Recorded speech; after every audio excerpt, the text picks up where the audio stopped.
오늘 함께 읽으실 말씀은 사사기 9장 1절에서부터 15절까지의 말씀입니다. 여룻바알의 아들 아비멜렉이 세겜에 가서 그의 어머니의 형제에게 이르러 그들과 그의 외조부의 집에 온 가족에게 말하여 이르되 청하노니 너희는 세겜의 모든 사람들의 귀에 말하라. 여룻바알의 아들 70명이 다 너희를 다스림과 한 사람이 너희를 다스림이 어느 것이 너희에게 나으냐.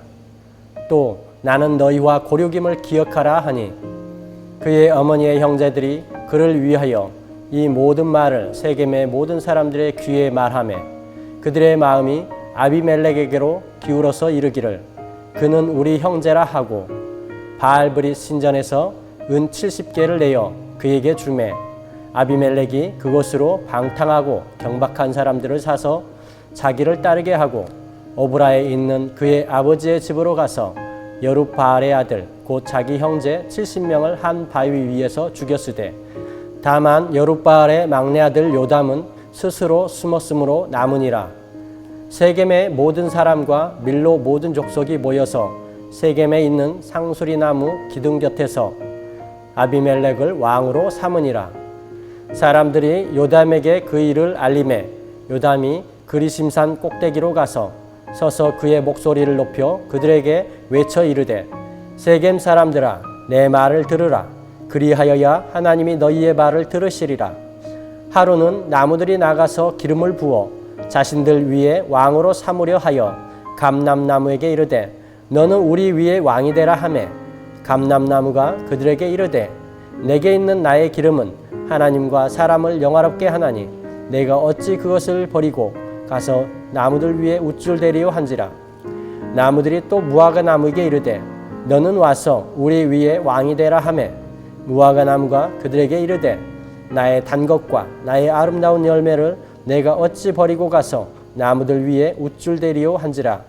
나무들이 또 포도나무에게 이르되 너는 와서 우리 위에 왕이 되라 하매 포도나무가 그들에게 이르되 하나님과 사람을 기쁘게 하는 내 포도주를 내가 어찌 버리고 가서 나무들 위에 우쭐대리요 한지라. 이에 모든 나무가 가시나무에게 이르되 너는 와서 우리 위에 왕이 되라 하매 가시나무가 나무들에게 이르되 만일 너희가 참으로 내게 기름을 부어 너희 위에 왕으로 삼겠거든 와서 내 그늘에 피하라. 그리하지 아니하면 불이 가시나무에서 나와서 레바논의 백향목을 사를 것이니라 하였느니라. 사사기 8장 30절에서 31절에 보면 여룻바알이라 불리는 기드온에게는 여러 아내에게서 낳은 70명의 아들이 있었고 세겜에 있는 첩에게서 낳은 한 명의 아들이 있었습니다. 그런데 오늘 본문을 보면 첩에게서 낳은 아들로 인해 큰 분란이 일어나게 됩니다. 그 아들의 이름은 아비멜렉입니다. 아비멜렉은 아버지는 왕이시다는 의미입니다. 여기서 아버지는 기드온을 의미하는 것보다는 하나님 아버지를 의미합니다. 즉 기드온은 그 아들 아비멜렉이 오직 하나님을 왕으로 섬기며 겸손히 살라고 지어준 이름이었습니다. 하지만 아비멜렉은 자신이 왕이 되어 자신을 드러내기를 원했습니다. 당시 이스라엘은 사사시대로 이방 민족과 달리 왕이 없었습니다. 왜냐하면 오직 하나님만이 그들의 왕으로 삼고 있었기 때문입니다. 그래서 기드온도 이스라엘을 미디안으로부터 구했을 때 사람들이 자신을 이스라엘의 왕으로 삼으려 하자 거부했던 것입니다. 그럼에도 아비멜렉은 교만하여 그런 것들을 무시하고 자신이 왕이 되려고 하였습니다. 그런데 아비멜렉은 머리가 매우 좋은 것 같습니다. 그가 왕이 되려는 데 있어서 나름대로의 전략이 있었습니다. 먼저는 자신의 외가 쪽 사람들을 설득합니다. 자신이 왕이 되어야 하는 이유에 대해서 먼저는 70명이 다스리는 것보다 한 사람, 즉 자신이 다스리는 것이 낫다는 것입니다. 둘째는 아비멜렉 자신은 그들의 고륙 지친이라는 것입니다. 이렇게 먼저 자신의 가까운 친척들을 설득하고 그 다음 친척들로 하여금 세겜 사람들을 설득하게 만듭니다. 세겜 사람들은 또 그 얘기를 듣고 그 말이 맞다, 그는 우리의 형제다 하고 맞장구를 칩니다. 그러면서 아비멜렉에게 정치 자금으로 사용하라고 은 70개를 내어줍니다. 아비멜렉은 그 자금을 가지고 방탕하고 경박한 사람들, 지금으로 말하면 막 나가는 조폭 같은 사람들을 사게 됩니다. 그리고 오브라에 있는 그 아버지 기드온의 집에 가서 자기 형제 70명을 죽여버립니다. 정확히 얘기하면 그 와중에 도망친 막내 요담을 빼면 69명이 될 것입니다.